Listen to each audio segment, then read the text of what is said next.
Hello, student.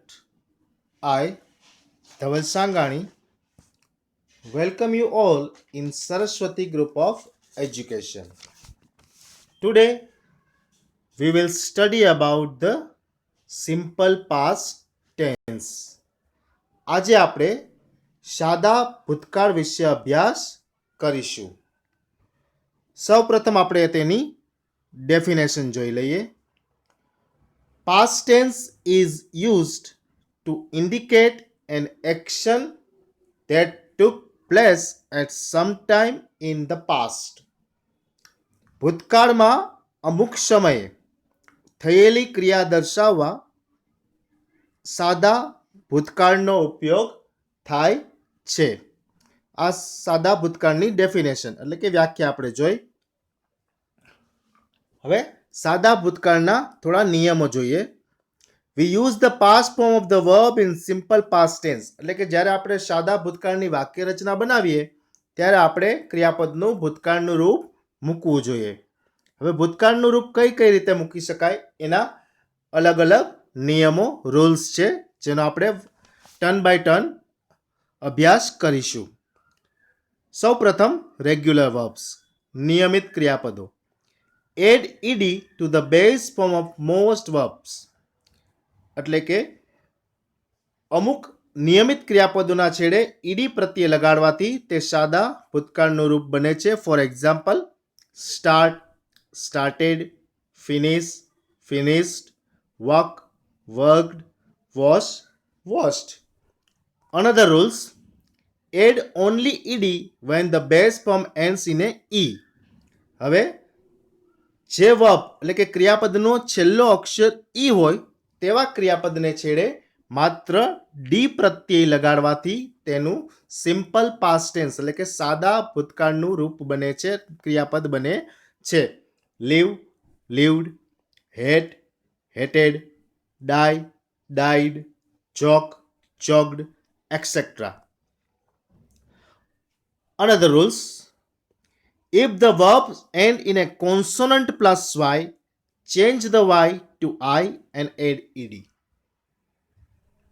જ્યારે ક્રિયાપદનો છેલ્લો અક્ષર y હોય અને એની પહેલા કોન્સોનન્ટ એટલે વ્યંજન એ, ઈ, આઈ, ઓ, યુ સિવાયના શબ્દો હોય તો વાયને દૂર કરી એની જગ્યાએ આઈ લગાડી અને ઈડી પ્રત્યય કરવાનો હોય છે.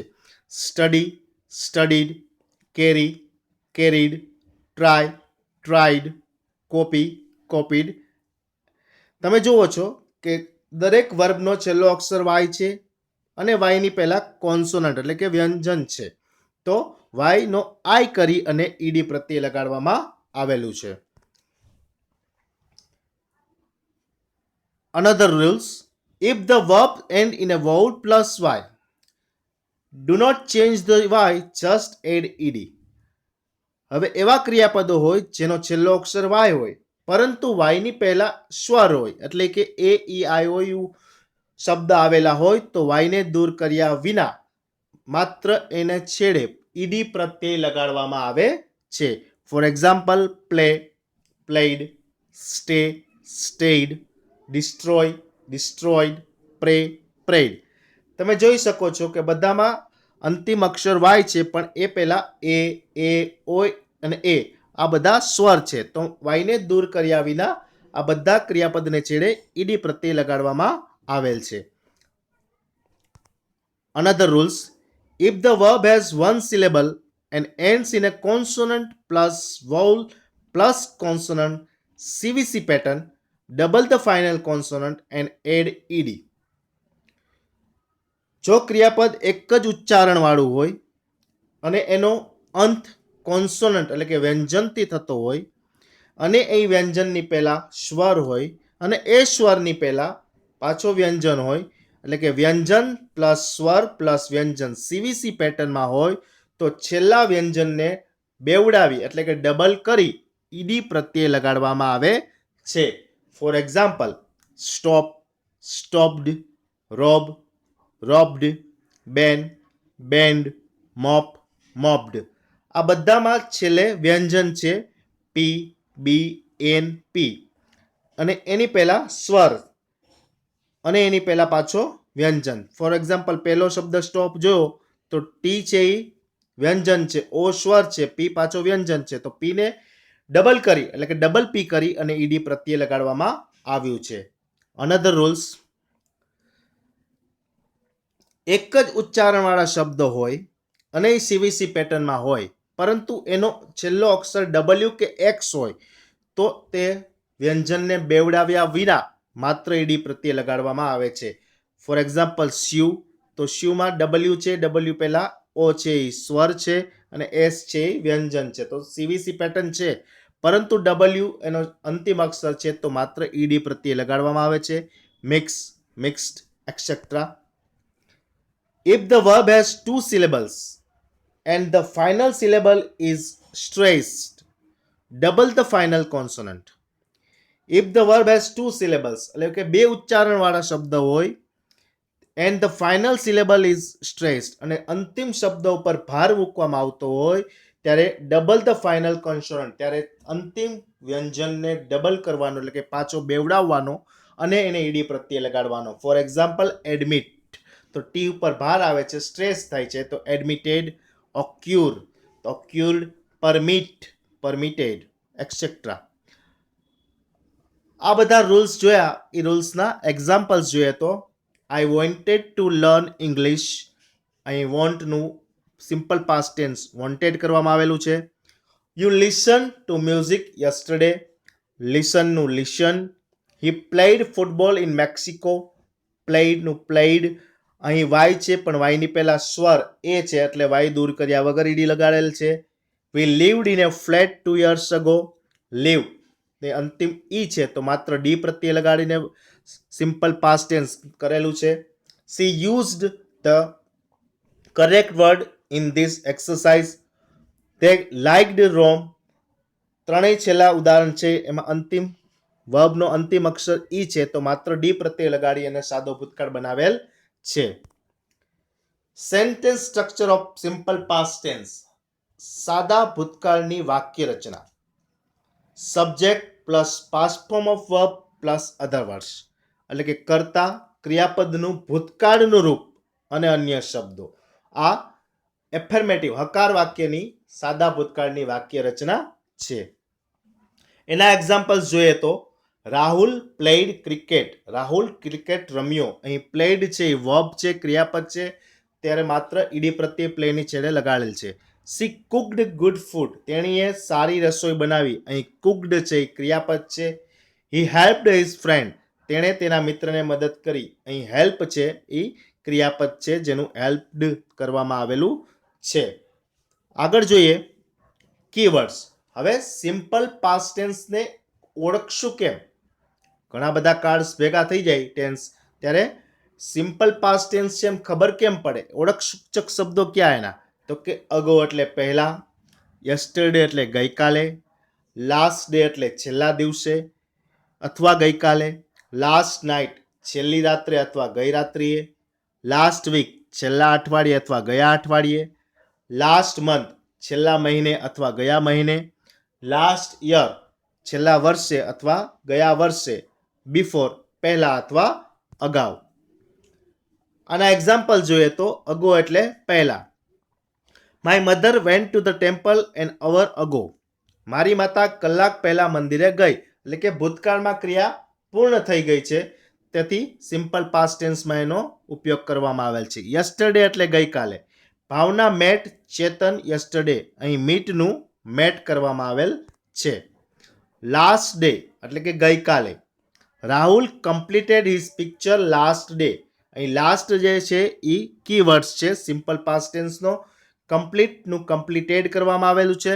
રાહુલે તેનું ચિત્ર ગઈકાલે પૂર્ણ કર્યું એટલે કે ક્રિયા પૂર્ણ થઈ ગઈ છે. લાસ્ટ નાઇટ ગઈ રાત્રે.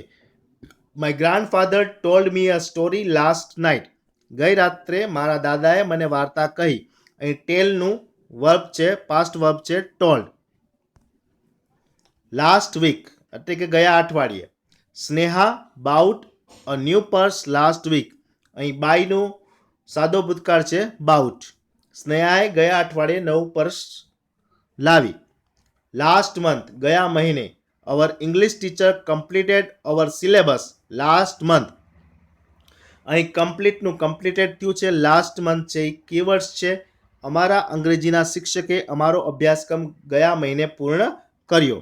નેક્સ્ટ, લાસ્ટ યર એટલે કે ગયા વર્ષે. Rahul brought a new car last year. રાહુલે ગયા વર્ષે નવી કાર ખરીદી. Bring. I reached to the station before 1 hour. હું 1 કલાક પહેલા સ્ટેશને પહોંચી. રીચનું સિમ્પલ પાસ્ટ ટેન્સ છે રીચ્ડ. ઇન્ટ્રોગેટિવ એટલે કે પ્રશ્નાર્થ સૂચક શબ્દો. સિમ્પલ પાસ્ટ ટેન્સમાં પ્રશ્નાર્થ વાક્ય કઈ રીતે બને તેની આપણે વાક્ય રચના જોઈએ. તો કે did plus subject plus main verb plus other word plus question mark. જ્યારે આપણે પ્રશ્નાર્થ વાક્યની વાક્ય રચના બનાવશું ત્યારે શરૂઆતમાં ડીડ મૂકવામાં આવશે સિમ્પલ પાસ્ટ ટેન્સમાં, ત્યારબાદ કર્તા, ત્યારબાદ મૂળ ક્રિયાપદ. ભૂલ્યા વગર ક્રિયાપદનું મૂળ રૂપ મૂકવાનું છે જ્યારે આપણે પ્રશ્નાર્થ વાક્ય બનાવીએ ત્યારે. જ્યારે હકાર વાક્યમાં આપણે V1 નું V2 એટલે કે ક્રિયાપદનું મૂળ રૂપનું ભૂતકાળ કરવાનું હોય છે, જ્યારે પ્રશ્નાર્થ વાક્યમાં મૂળ રૂપ જ મૂકવામાં આવે છે, ત્યારબાદ અન્ય શબ્દો અને લાસ્ટમાં ક્વેશ્ચન માર્ક કરવાનું ભૂલવાનું નહીં. એક્ઝામ્પલ્સ જોઈએ. Did you build a new house last year? શું તમે ગયા વર્ષે નવું ઘર બાંધ્યું? અહીં ડીડ સાથે બિલ્ડ નું મૂળરૂપ મૂકવામાં આવેલ છે. Did they meet you yesterday? શું તેઓ તને ગઈકાલે મળ્યા? અહીં ડીડ સાથે મીટ મૂળરૂપ મૂકવામાં આવેલ છે. Did they watch a nice film last night? શું તેઓએ સરસ ફિલ્મ ગઈ રાત્રે જોઈ? અહીં ડીડ સાથે વોચ ક્રિયાપદનું મૂળ રૂપ મૂકવામાં આવેલ છે. ઇન્ટ્રોગેટિવના થોડા નિયમો જોઈએ. Did is used before main verb એટલે કે મૂળ ક્રિયાપદની પહેલા ડીડ મૂકવામાં આવે છે. સાદા ભૂતકાળમાં ડીડ મુખ્ય ક્રિયાપદની આગળ વપરાય છે. Negative sentence.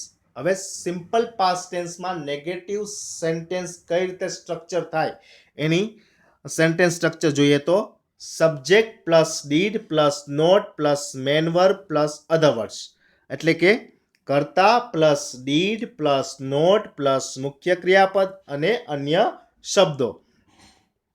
અહીં પ્રશ્નાર્થ વાક્યની જેમ ડીડ નોટ સાથે ક્રિયાપદનું મૂળ રૂપ જ મૂકવાનું છે.